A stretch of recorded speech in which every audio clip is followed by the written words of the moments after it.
Cafezinho no STJ Podcast. Então eu quero dar boa noite a todos, a todas que estão aqui nos acompanhando, interessaram por esse tema. A professora Gisele é uma colega, é uma amiga, é uma parceira e ela traz inúmeras contribuições, né, para esse diálogo no direito comparado, que é o direito alemão. Quem não conhece ainda, ela é autora dessa obra aqui, né? É de extrema relevância, que ela me presenteou com a dedicação, claro.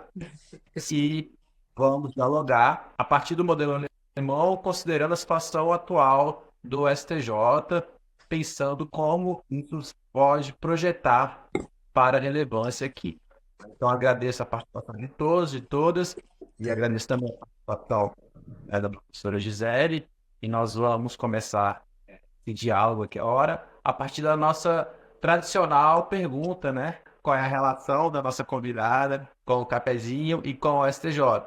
Então, primeiramente, ela vai falar qual é a relação dela, pode escolher qual, né, qual tema que você quer falar primeiro, o cafezinho ou o STJ, então fica à vontade, a palavra é sua. Ah, que legal. Como eu disse, Paulo, esse teu projeto é muito bacana, muito descontraído e também muito importante. Eu sei que o Paulo vem aí, né, de uma experiência profunda e importante de 10 anos, né, Paulo? Que tu trabalhou no STJ e nos bastidores, junto ao gabinete do ministro Paulo de Tarso Sanseverino, né? Ministro muito importante para a personalização dos precedentes no âmbito do STJ. Eu sei que tem conhecimento aí super importante do fluxo institucional e tem sido muito bacana trocar contigo, Paulo, nesse período que nós estamos ainda com essa parceria, né, e amizade. E acho que isso por oportuno. Então, o cafezinho no STJ. Na verdade, para mim, olha, o café se tornou um companheiro, né, indissociável, inseparável. Eu hoje, né, eu não tomava café, eu passei a tomar café quando eu morei na Alemanha, justamente, tá? Eu sei que o café é forte, né, o cafezinho expresso é forte na Itália, mas foi na Alemanha que eu criei esse hábito e trouxe ele como amigo, como parceiro, porque na Alemanha não era fácil a rotina, né? Eu morei lá por um ano, fiz estágio pós-doutoral na Universidade de Heidelberg, por isso esse estudo comparado, né, que a gente vai falar hoje. E era bem intensa a rotina, eu tinha que pela manhã estudar alemão, a língua muito difícil. Eu precisava viver intensamente, portanto, então eu tinha aula, 5 horas de aula pela manhã, depois almoçava e ia para a universidade fazer a pesquisa, né? E em alemão, escrever. Então, assim, era uma rotina bastante intensa. Eu precisei, né, realmente fazer uso do café, tá? Passei a gostar de café aí para ter energia, né? E para esquentar, porque é muito frio, né, na Alemanha também. Então, a digestão digamos assim, né, um colega, né, um estimulante, um parceiro de trabalho. E o STJ, né, enfim, hoje realmente é um lugar onde eu tenho frequentado bastante, né? Seja como acadêmica, professora ou advogada, né? E eu tenho esse estudo, então, que eu fiz essa análise comparada do BGH, Bundesgerichtshof, né? O Tribunal Federal Alemão com o STJ. Publiquei essa obra e tenho conversado em vários lugares, inclusive no STJ já palestrei a respeito do tema, para trazer o parâmetro, o modelo alemão. Então, é uma comparação bastante importante, que eu sei que os ministros valorizam bastante, né? Então, lá eu tenho estado por isso, e pela advocacia que eu desenvolvo nos tribunais superiores, né? Até com o Paulo como parceiro também, fazendo essa frente importante. Mas tenho aí espaços memoriais, né? Tenho acompanhado julgamentos importantes. Então, e muitas vezes eu tomei cafezinho no STJ, né? Inclusive com o Paulo aí para trocar, falar sobre assuntos profissionais e outros aí. Então, é uma relação que eu tenho com ambos, com o cafezinho, com o STJ, e inclusive na companhia do amigo Paulo.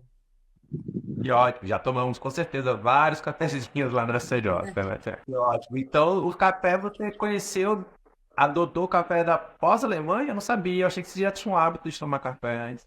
Não, Paulo, muito pouco. Na verdade, eu tenho que tomar cuidado com a minha gastrite, né? Eu sou um pouco estressadinha, nervosa, porque acho que é porque eu faço muita coisa. E aí eu tenho um problema de gastrite e eu já tomo muito chimarrão, que aqui é tradição também, né? Que é um chá estimulante que nós temos aqui. Então eu optei por ficar no chimarrão e não tanto no café.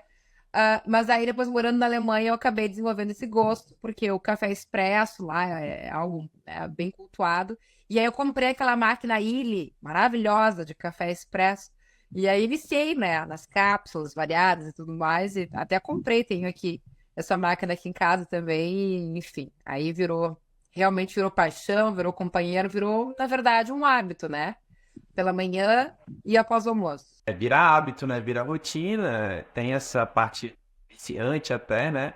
Mas tem que tomar cuidado, realmente, né? O excesso acaba prejudicando aí a nossa saúde, né? Tem que saber dosar, né? Tem que saber ter a razoabilidade aí, né? Exatamente, a ponderação, né? Como tudo, né, Paulo?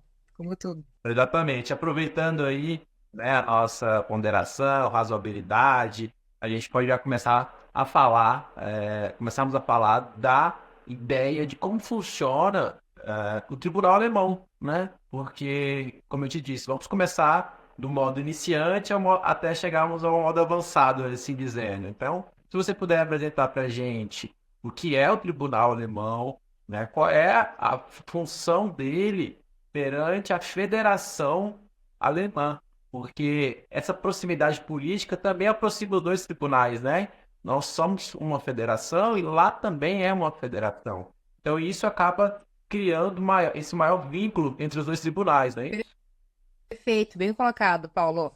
A Alemanha, assim como o Brasil, é uma república federativa, né? A organização do Estado em distritos, né? Como é o caso também do Brasil, funciona igual na Alemanha. Então, a Alemanha tem estados, tem distritos. E, portanto, né, existe aí justamente. Tem muita legislação na Alemanha também, tá? Eu diria que talvez tenha até mais do que no Brasil, né?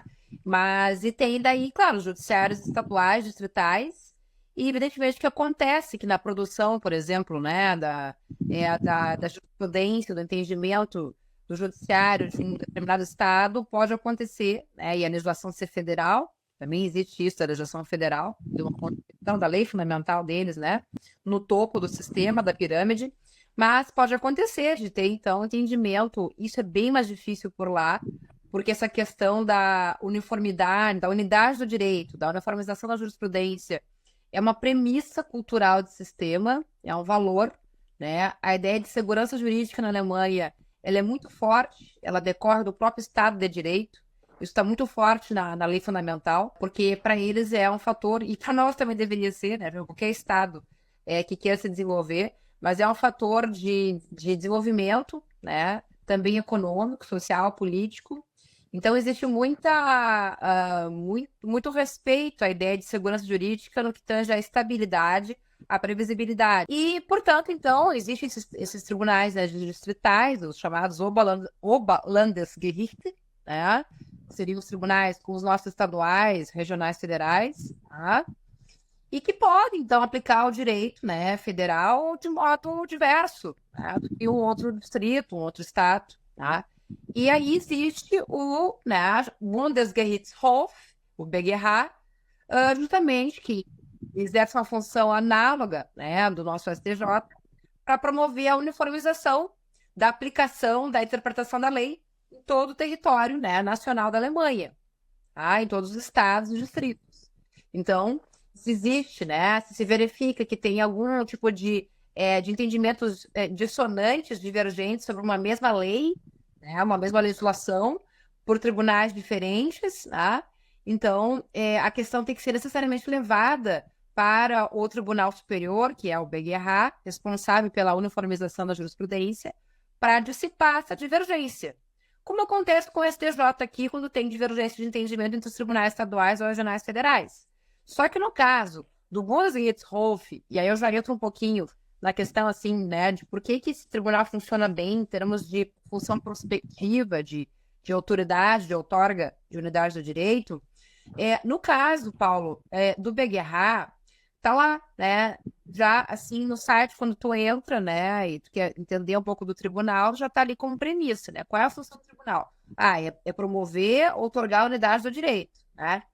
Então, se verifica minimamente um entendimento dissonante, divergente entre dois estados, distritos, isso já é fator, isso já é requisito, critério para admissibilidade do recurso.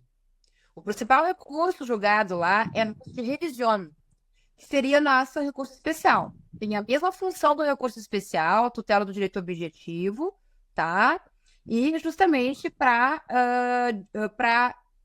resguardar a adequada interpretação e aplicação de uma norma federal, da legislação federal, ou ainda para dissipar essa divergência que tem, né, entre estados, tá, e distritos, certo? E aí, mostrando isso já para o juízo de origem, né, para o Oberlandesgericht, que é onde tem que ter justamente a admissão do recurso de revisão, como acontece aqui também no RESP, né? Ele mostrando para ele que tem essa divergência de entendimento e que é preciso, portanto, uniformizar a jurisprudência, isso já é um requisito vencido para a admissão da revisão, né? Que seria o RESP deles. Porque isso é inadmissível, né? Como eu te disse, é algo muito importante, fundamental na Alemanha, segurança jurídica, estabilidade, previsibilidade. E esse tribunal, ele consegue desempenhar essa função prospectiva, ainda que na Alemanha, Paulo, não tenha como aqui o Brasil instaurou, irem tentando, né, na prática, instaurar o rol de precedentes formalmente vinculantes, como em 1927. Na Alemanha não tem isso, né? Na Alemanha, na verdade, só as decisões do Bundesverfassungsgericht, que é o Tribunal Constitucional, o STF deles, é que tem eficácia vinculante. Mas as decisões do BGH, elas têm muita autoridade, elas têm muita, né? Elas são muito consideradas pelos tribunais fiscais, tá? Para interpretar, para aplicar, né? Enfim, entendimento de legislação federal. Te digo mais, Paulo. O sucesso também dessa autoridade, né? Essa força, embora não tenha assim uma cogência, olha, tem que cumprir, tem que obedecer as decisões do BGH, né? Como seria 927 nosso aqui, a prática jurídica, especialmente da esfera civil, tá? A prática jurídica da advocacia, e eu quero falar depois mais adiante contigo, porque a advocacia que é especializada para tribunais superiores, tu vai me perguntar depois se eu sei, tá? A Alemanha tem, né, tem aí requisitos para advogar pelos tribunais superiores, para te pegar, e isso funciona como um filtro, de certa forma, sabe? Porque daí os advogados, eles nem ousam entrar com um recurso se tem entendimento contrário, eles vão buscar outra forma de dirimir o conflito, tá? Mas eles consideram muito as decisões do BGH para ingressar com os recursos, tá? Então, a verdade é que tem a grande questão é essa, tem a estrutura federada do SESC, então há necessidade de dar outorga de unidade de uniformização, né? E há um veículo para isso, que é o curso de revisão, e os requisitos de admissibilidade justamente é a necessidade de uniformizar. Mas a autoridade que esse tribunal tem já prima facie, por uma questão de cultura de sistema, é bem grande. Então se assemelha bastante nessa estrutura ao Brasil, né? Sim. E aí, isso é outra questão importante que tu coloca aqui, Paulo, né? É um modelo importante para nós, seja porque a estrutura de Estado, né, a República Federativa é igual, e aí nós temos essas situações também para serem dissipadas por um tribunal, né, para dar uniformização, e também, né, evidentemente, porque a gente está falando de um país que também tem uma estrutura de civil law, né, Paulo? A Alemanha também tem tradição jurídica de civil law, a lei é a principal fonte de direito, né, não tem precedentes que vinculam, mas se organiza de modo que as decisões dos tribunais superiores estejam observadas, tenham autoridade, né? Então, assim... Não tem algo escrito, mas ele tem a cultura do 927. Exatamente, perfeito. E às vezes a gente traz muito assim o exemplo da Reino Unido, né, Inglaterra, Estados Unidos, mas são países de common law, né, Paulo? Então tem uma tradição, uma cultura diferente. É difícil colocar o patamar dos precedentes desses países ao patamar que o Brasil pode chegar, porque é uma outra tradição. Então acho que a Alemanha ela consegue nos inspirar, né, nos orientar melhor, até pela história e tradição jurídica. Não, ótimo. Realmente eu tenho lido, né? Li seu livro, tenho acompanhado, eu acompanhei o congresso aqui em Brasília, e realmente ele atrai a atenção não só dos acadêmicos, mas dos próprios ministros, né? O ministro Coelho, por exemplo, fez, né, o doutorado dele lá na Alemanha. Os ministros visitam bastante, né, o tribunal, o STJ alemão, né? Eu lembro que o ministro Severino foi também, e ele ficou impressionado com a estrutura, assistiu o julgamento. O ministro Sebastião Reis, recentemente, eu digo recentemente, há algum tempo, né?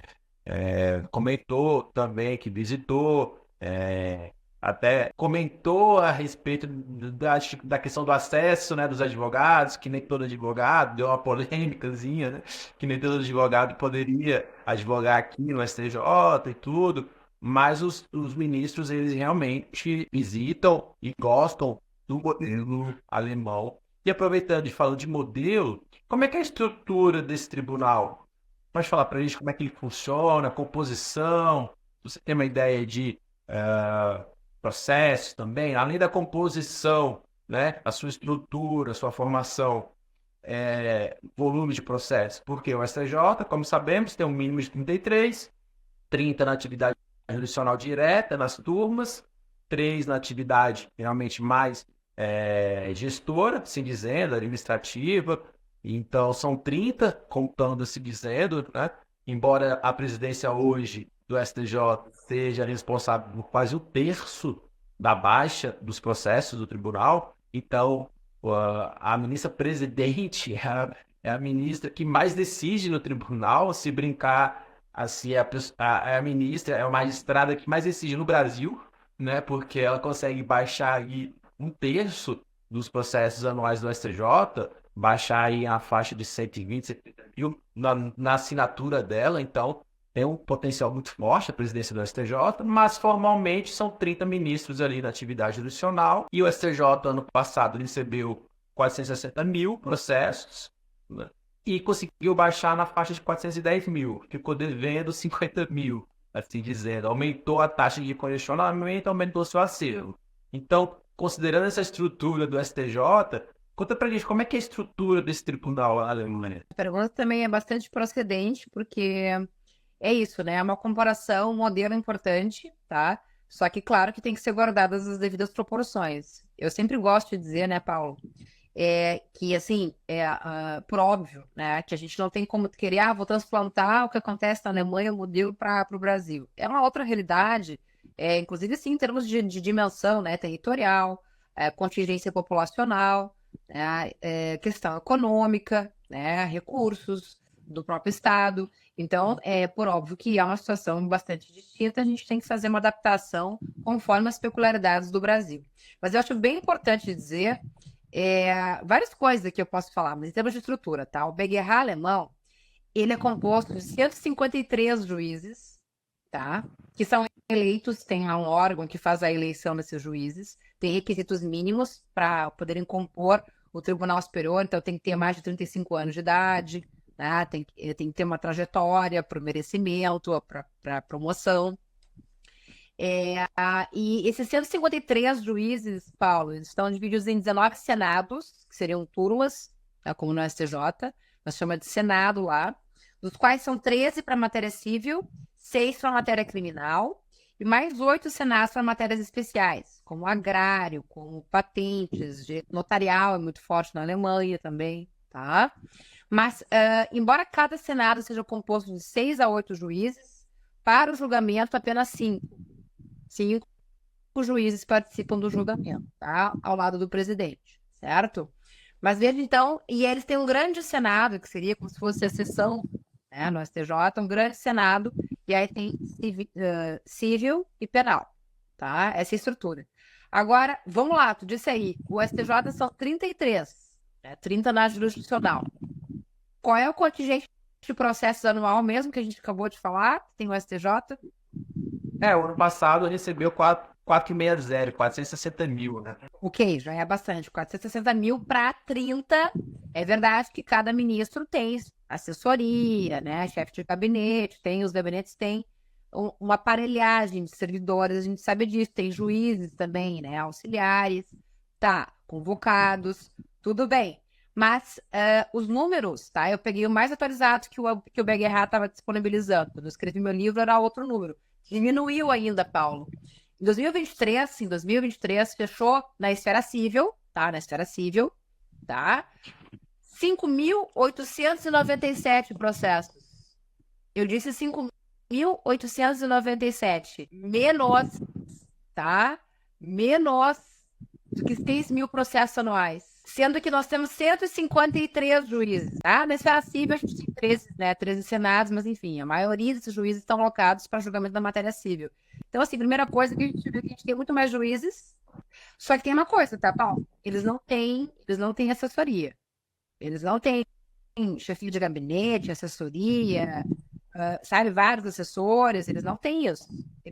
Aliás, a ministra Carmen esteve fazendo, né, a gente fez uma visita institucional pro STJ, junto com o Fabiano Tesolin, né, caro amigo Fabiano, que é da Infam, que realizou aí também muito esse evento, tá de parabéns pelo belo evento que promoveu, né, sob a condução também da Infam, como eu falei, mas a gente fez uma visita institucional e a ministra Carmen ficou impressionada com a quantidade de funcionários, de assessores que tem em cada gabinete, tá?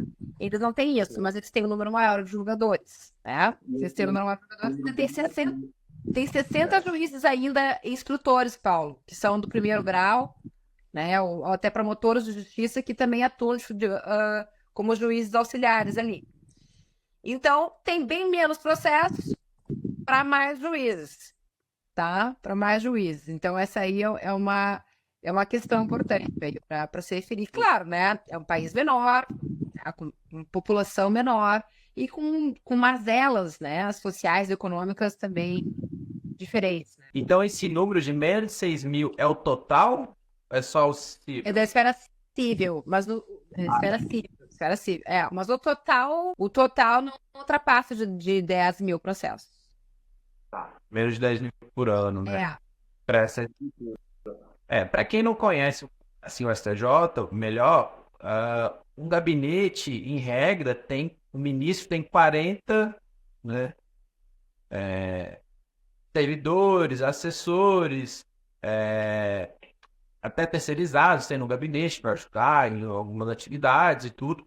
Então, o corpo, a equipe e o gabinete aproxima-se de 40 pessoas aqui no STJ.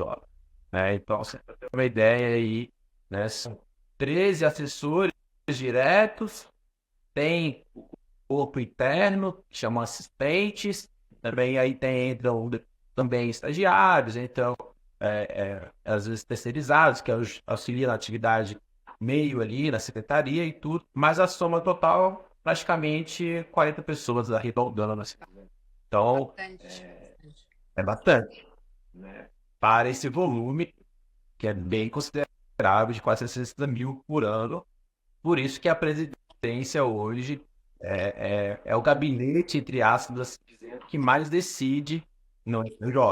Né? Ele faz justamente esse filtro forçado para, desde logo, não distribuir os processos para o gabinete, porque a presidência atua antes da distribuição.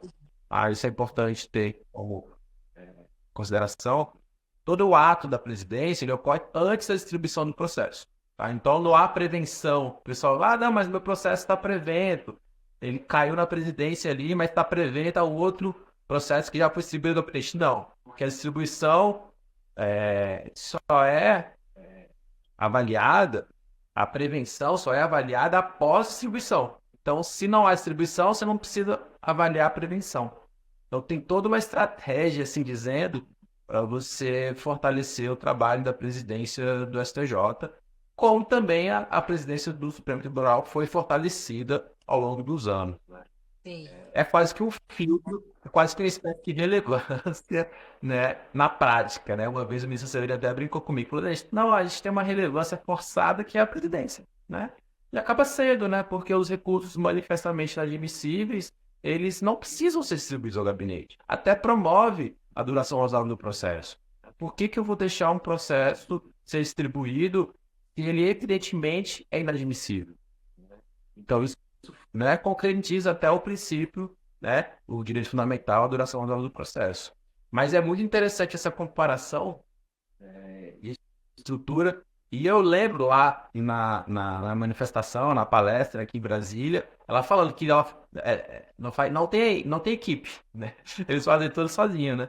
Tudo sozinho, não tem equipe, e ela ficou chocada, assim, ela ficou muito impressionada com a quantidade de assessoria e tudo, né? Que se tem. Mas é claro, com essa demanda aqui que a gente está colocando, a gente percebe que eles não têm a necessidade, né, Paulo? Eles não têm a necessidade que o STJ tem, né? Agora, sim, tu estava falando uma questão importante, que daí fazendo um paralelo de comparação, né?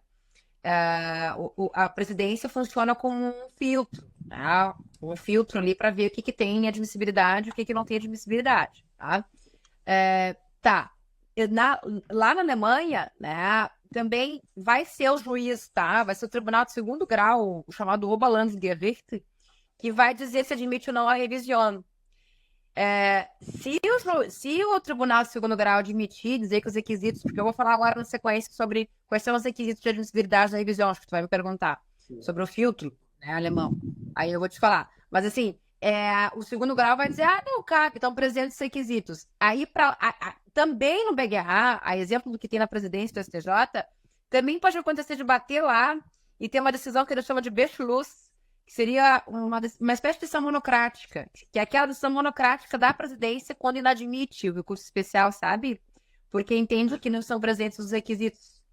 Então, a Beschluss seria uma espécie de exame de admissibilidade de entrada no BGH, só que a diferença é que se tem admissão por parte do Tribunal de Segundo Grau, ou Oberlandesgericht, tem que daí ter uma votação colegiada e ser unânime para dizer que não cabe, que não é admissível esse recurso. Né? Certo. Então tem duplo juízo de admissibilidade. Tem duplo juízo de admissibilidade. Só que se o juízo de origem admite, é mais difícil, por assim dizer, no BGH não admitir. Tá? Daí tem que ter uma votação mais unânime, tá? Porque já tem essa presunção de que cabe, de que necessita da revisão. E o contrário, se o tribunal de origem não admite. Aí vai caber a Nichtzulassung, Beschwerde. Eu tô judiando aqui, mas acho importante falar, tá? É Nichtzulassung, Beschwerde. O alemão tem isso, tá? São as palavras enormes, porque o que eles fazem? Eles são, né? Deutsch ist logisch, né? É lógico, tá? Eles vão unindo as palavras. Então, nicht é não, né? Zulassung é admissão, né? E Beschwerde é a reclamação. Então, seria a reclamação de não admissão. Então, esse recurso da Nichtzulassungsbeschwerde é justamente nosso agravo de admissão. É quando não é admitido na origem, tá? Pelo Oberlandesgericht, que é o Tribunal de Segundo Grau, estadual distrital, é possível, então, manejar esse recurso para o BGH, tá bom?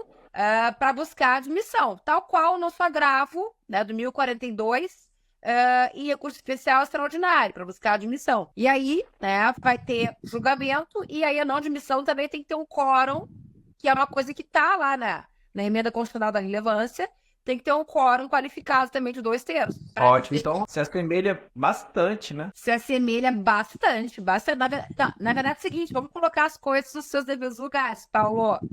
A verdade é que o Brasil está buscando a inspiração da Alemanha, porque a Alemanha já é assim há bastante tempo, né?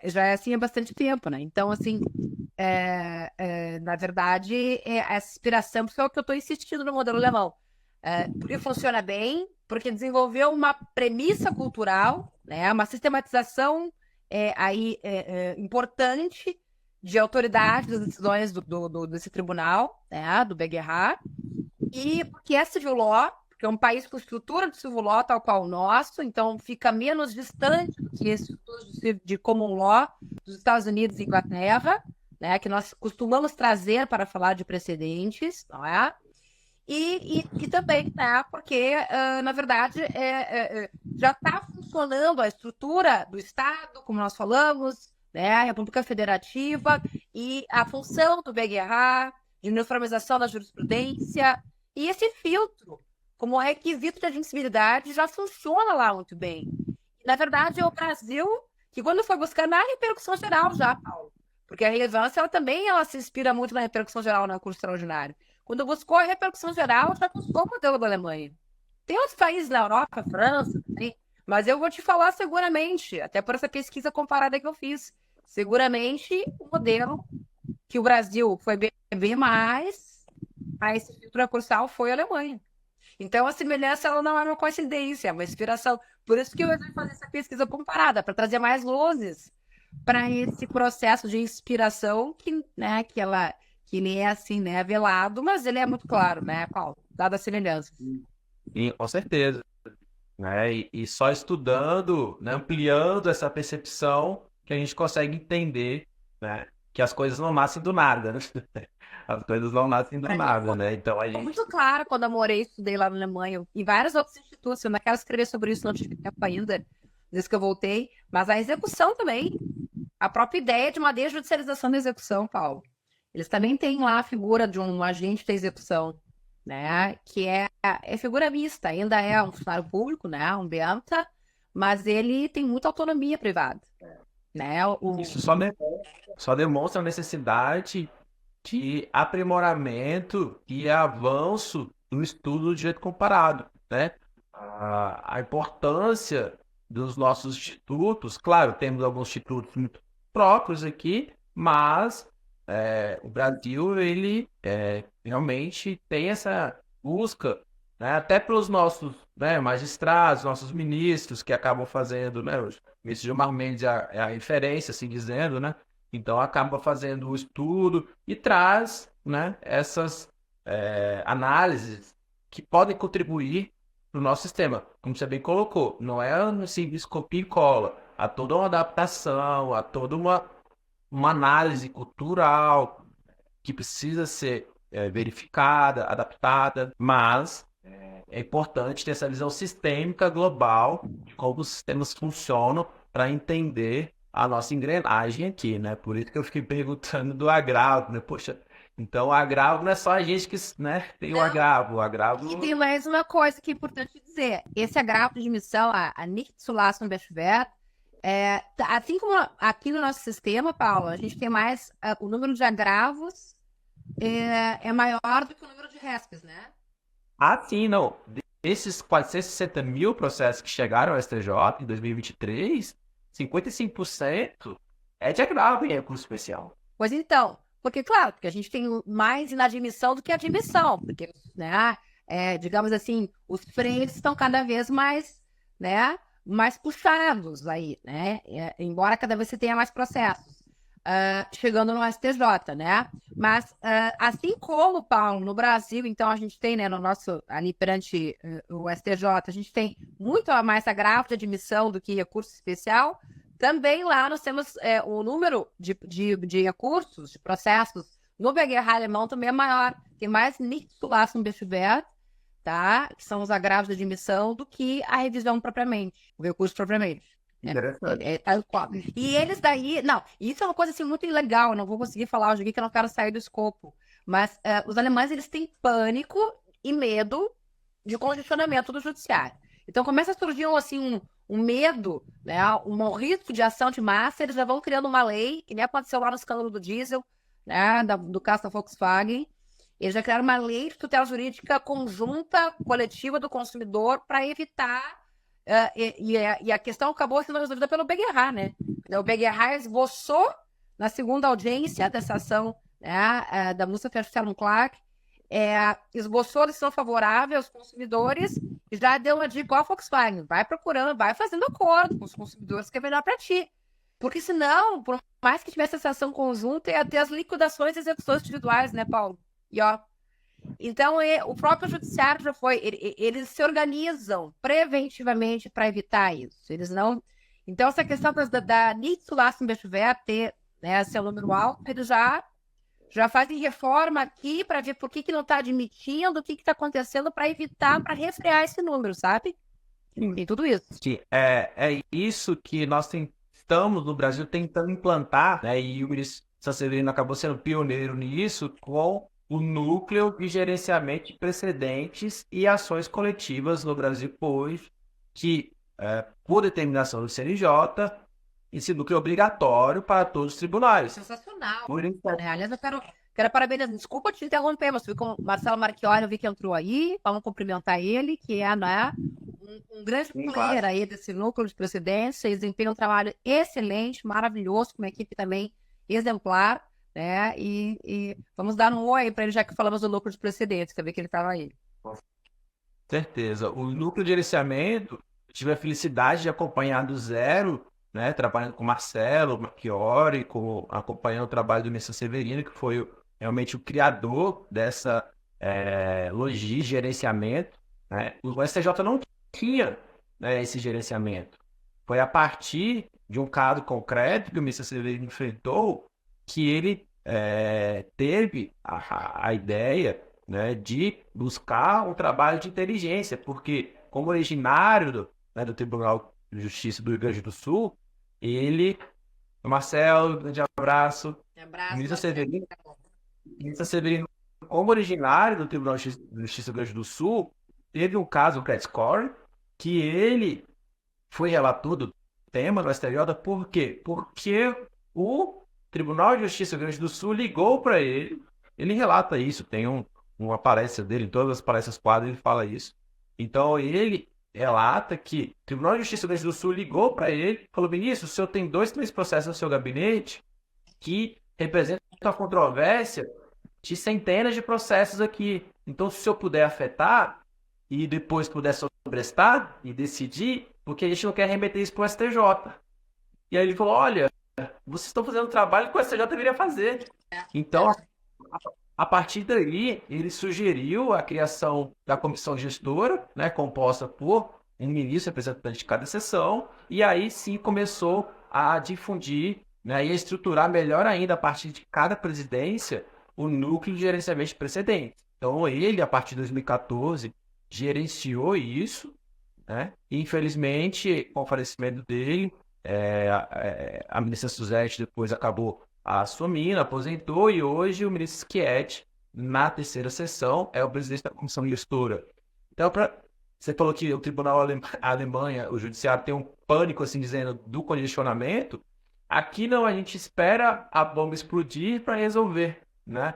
Então, essa cultura que a gente está tentando implantar, que eu digo, o sistema de justiça e o gerenciamento prévio, do diálogo institucional entre os tribunais, a comunicação administrativa, é um trabalho silencioso. Então, esse trabalho silencioso é extremamente importante. Muito. Esse exemplo que eu dei, por exemplo, o Tribunal de Justiça do Rio Grande do Sul, eu sei da qualidade que o tribunal tem, avisou o ministro que tinha um volume de processos que poderiam chegar ao STJ. E se o STJ não tomasse uma medida adequada naquele momento, poderia gerar mais congestionamento e provocar o quê? Decisões individuais para casos idênticos, né? Possivelmente até conflitantes, se for o caso. Né? Então, esse trabalho preventivo é extremamente necessário, por isso que eu gosto de ressaltar sempre esse trabalho silencioso e visionário do Severino no gerenciamento presidencial do STJ, porque ele que acabou concretizando o nosso sistema de precedentes no Brasil. Sem dúvida. Por isso que mereceu a homenagem tão linda, né? Que ganhou ano passado aquele congresso tão bacana, organizado no STJ pela infância. E eu tive a oportunidade de conhecê-lo também, né? Professor que foi aqui da PUC, ele veio daqui do nosso estado, então eu sei que ele teve esse trabalho muito importante. E o núcleo hoje vem desempenhando, né? Essa é a função muito importante por meio, inclusive, de instrumentos de inteligência artificial, atos. Mas eu quero dizer que o empenho mesmo aí, por isso que eu até cumprimentei o Marcelo e todo o pessoal que trabalha com ele, porque é um comprometimento muito grande. Eles têm acordos de cooperação com outros tribunais, com órgãos, né, com procuradorias, com a AGU, evitando que chegue processos, né, ou até que as novas ações sejam juizadas ao contrário do que decide, que tem decidido em precedentes qualificados. Então, assim, é uma coisa... Esse dia eu estava fazendo uma banca do IDP da nossa pós, Paulo, com a Ana Flávia, que é da equipe do Marcelo. E aí a minha aluna, ela era procuradora federal, ela é procuradora federal, fez um estudo de caso, numa matéria repetitiva, previdenciária.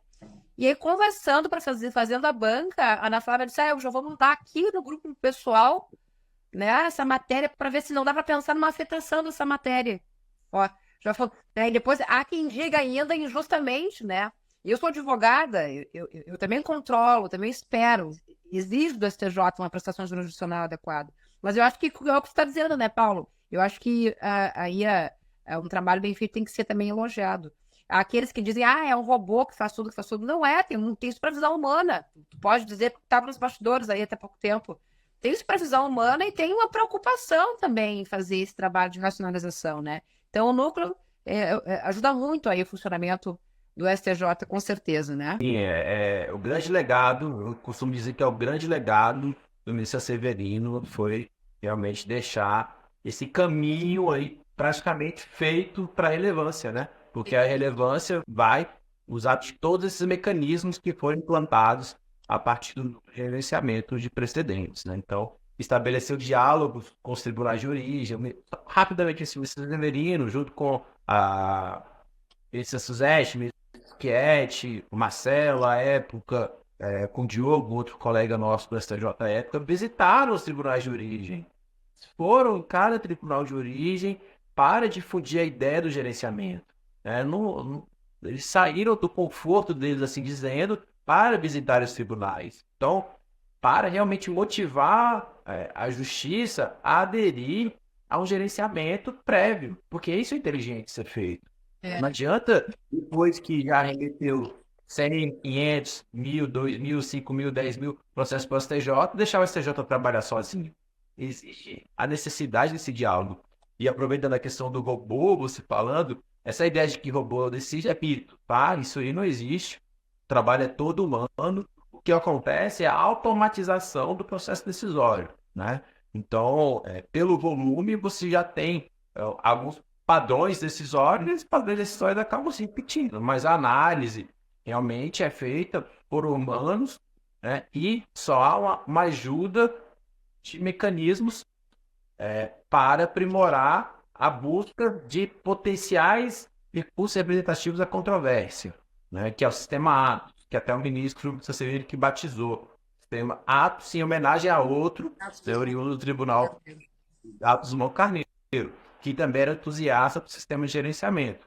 Então o ministro Severino acabou batizando, né? Eu estava também na época lá, cheguei a conversar com ele, então eu falei, ministro, o que você é Atos, né? O Supremo tem o Victor, né? Do Victor Luiz Leal, então a gente merece ter um Atos aqui. E aí acabou que ele conseguiu batizar de Atos e ficou Atos, que é um trabalho de inteligência que registra também do Amilar, é um trabalho de mestrado do servidor Amilar, meu colega lá, que ele trabalha nos movimentos do STJ, ele fez um trabalho e esse trabalho acabou gerando essa inteligência artificial do STJ, que faz o quê? Uma varredura nesse grande acervo que o STJ tem para identificar recursos representativos de controvérsia, né? Recurso representativo de controvérsia pode ser tanto selecionado pelo STJ quanto indicado pelos tribunais de origem. Então, se o tribunal de origem acaba não indicando, o STJ pode fazer esse trabalho por si só, de selecionar os recursos representativos de controvérsia. Mas a gente tem tanto assunto, né, que a gente pode até marcar outra live e ficar discutindo. Para falar de inteligência artificial sobre as superior, nós vamos acabar, porque acho que tem 2 pontos importantes ainda, né? Sim, sim. Mas é muito interessante, né, a gente falar sobre gerenciamento, por quê? Porque você bem falou que o tribunal na Alemanha, o sistema de justiça alemão tem pavor, né, utilizando suas palavras, de congestionamento, né? Eu lembro que na palestra aqui, desse caso, eles falaram assim, não, tinha centenas de processos, né? Não era nem milhares, era centenas, né? Que provocou toda essa movimentação, né? Então, é muito importante a gente fazer esse trabalho preventivo de gerenciamento no Brasil também. Não importar só apenas os institutos, né, legais, formais, mas essa cultura também de gerenciamento para o sistema de precedentes.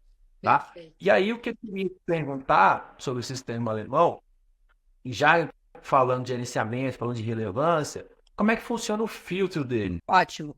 Então, o filtro recursal, na verdade, é um dos requisitos de admissibilidade da revisão. Revisão é o principal recurso julgado pelo BGH, né, pelo Bundesgerichtshof, que tem a mesma função do nosso STJ. E a revisão tem 2 espécies, mas a que nos interessa é a Zulassungsrevision, tá? A Zulassung, em alemão quer dizer admissão, então a Zulassungsrevision é a revisão por admissão. Nessa espécie tem que preencher os requisitos de admissibilidade e um deles é o chamado filtro, né, da Grundsätzliche Bedeutung, que seria importância, significação fundamental, que é basicamente a ideia da nossa relevância, né? Então, tem 3 requisitos para que possa ter admissibilidade, e isso é feito primeiro na origem, no Tribunal de Segundo Grau, no Oberlandesgericht, né?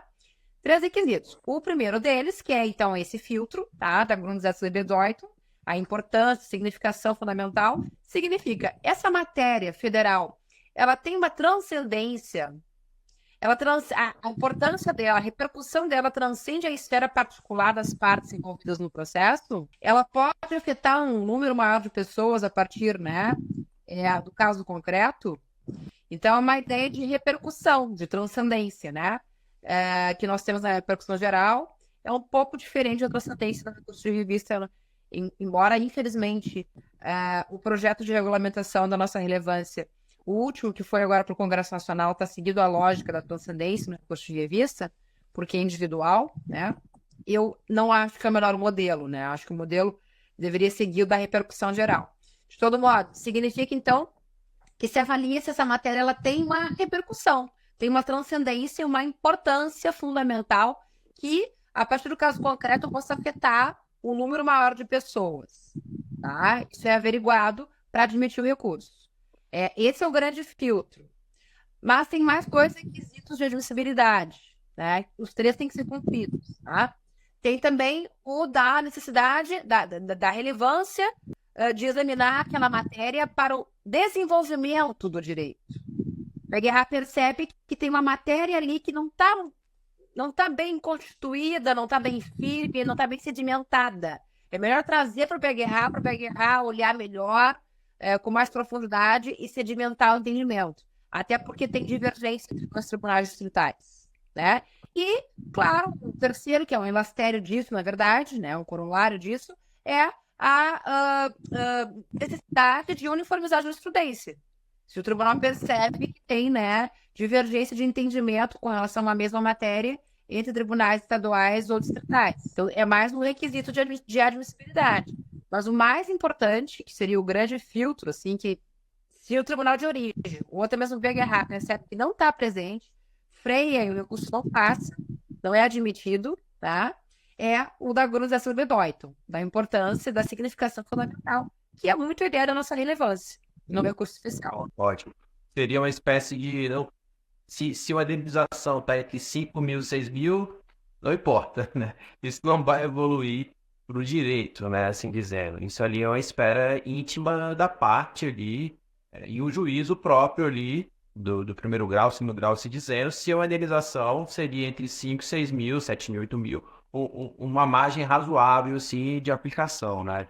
Então, é muito interessante essa análise de filtro de preservação do direito, o avanço do direito, e aí envolve também uma questão de federação, né? De preservar um pouco a federação também, né? Tem uma função política, eu acho que antes de ter uma função jurídica, o STJ e os tribunais federais têm uma importância política, né? Sim. Preservar a federação, preservar que a lei federal seja igual, né, na sua inteireza no sul e no norte. Eu acho que essa é a principal percepção que a gente acaba não tendo do STJ, né? Acha que é um tribunal de sequência de apelação. Não é um tribunal de sequência de apelação, né? Não é uma terceira instância, não existe, né? É uma competência específica constitucional e não é para ser uma corte mais uma corte de revisão. Aliás, esse é o grande desafio que a doutrina vem trazendo muito forte, né? A necessidade de reformular a função do STJ como uma corte formadora de precedentes, né? E não uma corte de cassação. Isso é importante dizer. E uma coisa que eu queria dizer, e aí acho que a última pergunta que tu vai me fazer é sobre os advogados, né?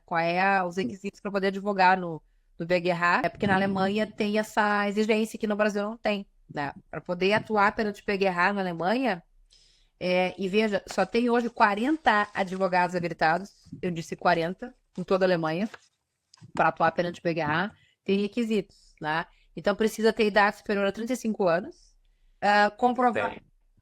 Viu? Então já está em condições de jogar perante o STJ. Se a gente fosse aplicar aqui, né? Eu não tenho tanto tempo, inclusive. Né? Então, Paulo, tem que ter prática, né? Prática jurídica na advocacia comprovada no mínimo de 5 anos de forma ininterrupta, para mostrar que tem alguma experiência, tá? Fora a maturidade de 35 anos e a prática jurídica ininterrupta de 5 anos na advocacia, tá? Tem que ter escritório em Karlsruhe, que é, né, a sede do BGH, tá? É a sede dos tribunais superiores, seria a Brasília deles, e tem que estar associado a um outro advogado igualmente habilitado, e só pode exercer advocacia nos tribunais superiores. Na Alemanha tem outros tribunais superiores, isso é importante dizer, tá? A metodologia, a organização judiciária da Alemanha também funciona como filtro, porque existem os tribunais, tem o tribunal administrativo, tem o tribunal superior, né, da matéria trabalhista, da matéria tributária, fiscal, da matéria administrativa. Então, tem uma especialização por matéria. Então, essa especialização por matéria, essa metodologia da especificidade, isso funciona como filtro. Tá? Porque não sobrecarrega daí o BGH, tá? Só de questões civil, penal e daquelas matérias de competência especial, de agrário, direito notarial, patentes, etc. Mas isso é bem importante dizer, tá? Essa organização judiciária também é bem importante. Eles chamam a metodologia como filtro. Haver, né, tribunais com competências específicas na esfera superior, tá? Também ajudando. E aí os advogados têm que ter atuação só nos tribunais superiores. Tudo bom, Vale, querido? Um beijo. Nosso amigo Luiz Vale aí tá aí, né, nos prestigiando. Obrigado, Vale. Ele que também tem atuação nos tribunais superiores, né? Então também é um parceiro aí que eu encontro em Brasília com frequência, uma alegria. Então, né, Paulo, daí o advogado tem que ter essa atuação só nos superiores. Por quê? Para garantir que ele vai ter essa especialização, essa expertise, essa vivência, essa maturidade. Percebe que então, isso, pelo menos no resultado final, parece que faz sentido, né? sim. Assim, na primeira análise eu estou enquadrado nos requisitos. Assim. Claro. Se for enquadrar aqui para o STJ, né? Mas, tirando a brincadeira, então são 35 anos, no mínimo, né? 5 anos de atividade ininterrupta, né? Sede no local do tribunal e... Sede em Karlsruhe, onde é a sede, né? Perdão, o escritório tem que ser sediado, né, em Karlsruhe, que é onde está a sede do BGH, e todos os tribunais superiores, todos administrativo, fiscal, o social também, tá? E próprio tribunal, né? Exatamente. Então, tu percebe que faz com que os advogados que atuam perante o BGH sejam mais especializados, mais direcionados. Sim. Uma dúvida concreta, assim, no ato lá da revisão, do peticionamento, quem peticiona? É o advogado lá do NID ou ele adiciona o advogado depois ou quem peticiona é o próprio advogado? Como é que funciona essa prática no dia a dia? Porque a gente tem um pouquinho disso, né? A gente que atua em tribunal superior, eu atuo praticamente só em STJ, então eu tenho que conseguir ter um diálogo com os advogados da origem, né? Então esse diálogo você sabe que é difícil, né? Não é fácil esse diálogo com os advogados que operam no origem. Não é. Eles são excelentes, experts na atividade ali de primeiro grau, segundo grau, até por conhecer a dinâmica do tribunal, você sabe muito bem. Mas quando chega na fase de STJ, é uma dificuldade do diálogo, né? Essa é uma dor, né, que os advogados têm, por mais competentes que sejam e experienciados. Tu sabe disso, né? O STJ, o STF são um dos próprios, né? São tribunais que têm as suas peculiaridades, as suas previsões regimentais, os seus fluxos institucionais.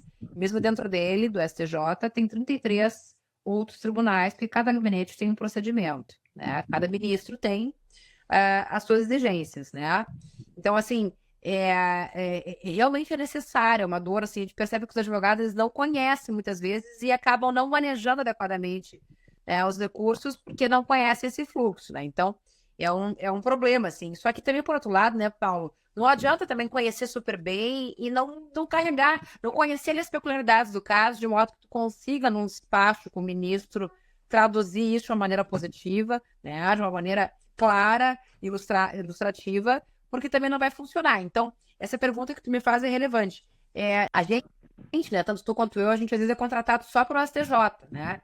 E aí, é aquilo que a gente faz, assim, é essencial conversar muito, pelo menos ler o processo, conhecer desde o início, se apropriar do caso, e conversar muito com o advogado, né? Até para preparar os teus memoriais, o teu despacho, porque é ele que é o dono do caso, é ele que conhece aquele pulo do gato, a peculiaridade, e aí é até importante, porque tu não pode mostrar para o ministro que precisa descer nos fatos, porque não pode, pela súmula 7. Então, tu tem que estar ainda conduzindo a questão dentro da seara da matéria de direito, né, do direito em tese, né, a aplicação da lei em tese. Então, assim, tu tem que estar muito apropriado. E aí isso pressupõe que tu estude o processo, que tu converse com o advogado. Então, isso é uma questão bastante delicada. Olha, na Alemanha, já para interpor, né, para interpor a revisão tem que ser assinada por um advogado habilitado. Tem que ser já por um advogado habilitado, isso é cobrado, isso está na lei, né, própria, tá, do tribunal. E é uma questão. Então, sabe que a questão vai para o BGH, já tem que contratar o advogado, né, especializado para isso, lá, que tem essa expertise. E aí é até interessante, porque daí também é um pouco diferente, né? O prazo da revisão é de 1 mês da intimação da sentença. Da intimação da sentença, não do anúncio público, que acontece geralmente na sessão de julgamento, mas da intimação da sentença, e aí já o advogado já é intimado, né? E aí ele tem 1 mês para interpor, e para apresentar as razões são 2 meses. Então, é 1 mês para fazer da intimação da sentença, para fazer interposição, manifestação de interposição. E acho que esse prazo até é justificado, né? Porque depois tu tem 2 meses para as razões. Aí, nessas razões, tem que ser o advogado habilitado. Ah, perfeito. Entendi. Então, mostra o interesse recursal primeiro e depois as razões pelo advogado qualificado. Isso mesmo. Aqui a gente sabe que, imagina quando o prazo era corrido. Hoje ainda tem, né, um controle maior do prazo porque são dias úteis. Então, o advogado na origem, ele já tem que ter essa visão. Eu digo assim, em alguns casos, o advogado ele tem que ter realmente a humildade de dizer, olha, eu conheço o caso, mas eu não domino a parte procedimental no STJ. Então, antes, né, de eu tentar fazer o recurso especial, eu já vou chamar um advogado especializado que conheça para me auxiliar nesse curto prazo, ainda que seja, a elaborar as razões, né? Porque, como eu digo sempre, não há emenda ao recurso especial. Perfeito. Uma vez feito, né? Pode ter o melhor despacho, o melhor memorial do mundo, né? Confessando que a época que eu estava no STJ, a gente atendia os melhores advogados do Brasil. Mas, quando eu ia olhar o processo, efetivamente, não foi feito por ele e aí esbarrava em algum óbice que é transponível, evidentemente. Então, não combina, né? Então, eu acho extremamente prudente ali, inteligente do advogado da origem, já contactar, na verdade, o advogado em Brasília, já na apelação, porque ele já vai projetar na apelação o que pode ser alegado no recurso especial, porque não existe pós-questionamento, né? Você tem que alegar na apelação. Então o pessoal fala, o advogado especializado ele tem que entrar nos embargos. Não, o advogado especializado ele tem que entrar na apelação. Porque aí Porque isso aí é ilusão, achar que só a oposição de embargos cumpre o requisito do pré-questionamento, né, Paulo? Não é isso. Exatamente. A gente que já tem uma prática no nosso superior de STJ, a gente sabe a apelação é que vai plantar o seu recurso especial. Não é o embaixo de declaração. Vou chamar o advogado para fazer meus embaixos de declaração. Se a apelação não traz aquilo, não adianta. Eu tô totalmente de acordo contigo. E na Alemanha também isso, né? Na Alemanha eles têm recurso análogo à apelação, que é a Berufung, né? Que é julgada pelo Oberlandesgericht, que é o Tribunal de Segundo Grau, né? E aí da decisão, né, da Berufung, do acórdão da Berufung, é que vai caber a interposição de revisão. Aí dá 1 mês, né, eles chamam de Urteil, né, eles não chamam de acórdão, eles chamam todas essas colegiadas de Urteil, então por isso que eu falei sentença, tá? Então, da decisão da Berufung, da apelação, daí sim, tem 1 mês para manifestar interesse de interposição de revisão e 2 meses para as razões, tá? Podendo apresentar antes, sem risco de intempestividade, tá? E aí sim tem que ser o advogado já habilitado, né, como eu te disse. Então, veja, é o que tu acabou de dizer. Esse advogado não dá para chegar assim, né? Já passou aqui um mês da notificação, da intimação da decisão da apelação, da berrufo, né? Agora tem um mês para fazer as ações da revisão. Não dá, né, Paulo? Então é bom que ele já esteja incorporado aí no âmbito da berrufo, né? Exatamente. Eu acredito, né, como a gente está falando de questões internacionais que estão, né, colocadas aqui no Brasil, eu acredito também que essa cultura, um momento vai chegar, né, aqui no Brasil, de advocacia na origem, saber que a especialidade deles é a origem e que toca muito bem isso, claro, mas chega um momento que é preciso ter um auxílio, um parceiro no processo, com uma visão processual, um gestor processual, né, para o STJ. É extremamente importante, até, pela necessidade de atuação no STJ, porque hoje o Supremo realmente é quase que inacessível para algumas situações, e principalmente de privado, né? A gente fala que a segunda sessão do STJ é como se fosse a Corte de Direito Privado do Brasil, né? Então, Até porque, né, primeiro vai para o STJ, aí só depois, eventualmente, que vai para o STF. Então, e muitas vezes perde objeto já no STJ, ou aí quando vai para o STF manda de volta, não, é para o STJ. Aquele vai e vem que a gente sabe, né? Que o Maranhão chama de zona de penumbra. Mas que é isso, né? Muitas vezes a coisa morre no STJ, por mais que tu tenha interposto também concomitantemente um extraordinário, né? então hoje o STJ ele é realmente um protagonista em nosso sistema federal. Sem dúvida.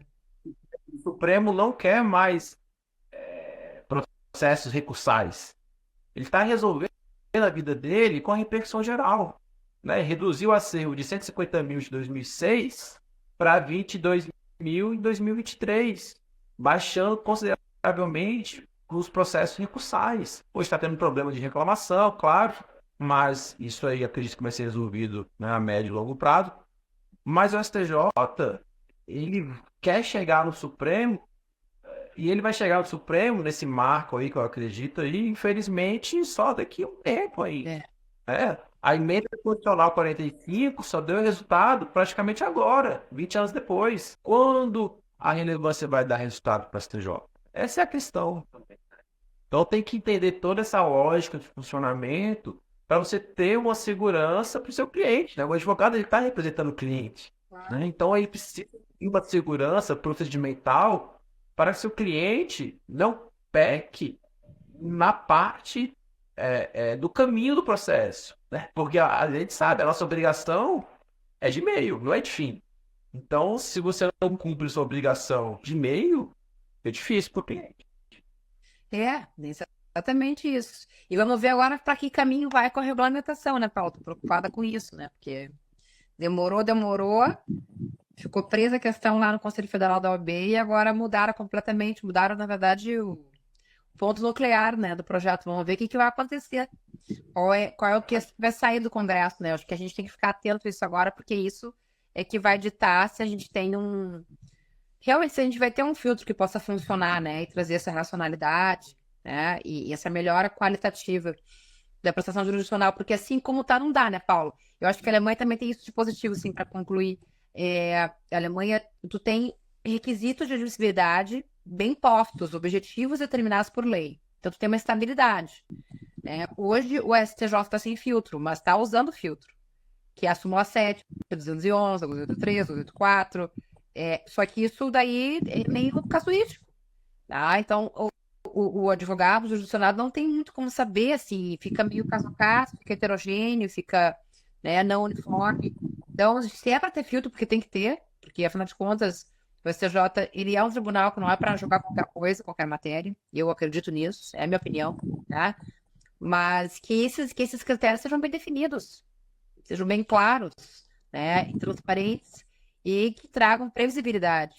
E hoje em dia, tu sabe, Paulo, tu sabe muito bem, às vezes depende de qual é a turma que vai, qual é o trabalho que é feito, né, qual é o despacho, qual é a qualidade do despacho, qual é o advogado que foi lá, e aí, às vezes, é isso que vai dizer se vai ser admitido ou não, né? Isso não é uma coisa muito equânime, né? E até fica, a colegialidade fica prejudicada no STJ, né? Eu canso de falar isso, mas eu não vou deixar de repetir que menos de 1% do acervo do STJ é decidido pelo colegiado verdadeiro, que é a turma, que tem citação oral, que tem a contribuição, que tem a democratização do processo decisório, né? 99% é burocrático, né? Como é que um tribunal da importância do STJ tem que ficar por questão de sobrevivência, né? Que é a súmula 568, por questão de sobrevivência, julgando mais de 99% dos processos de forma monocrática para virar interno, para depois ir para o virtual e depois tentar baixar para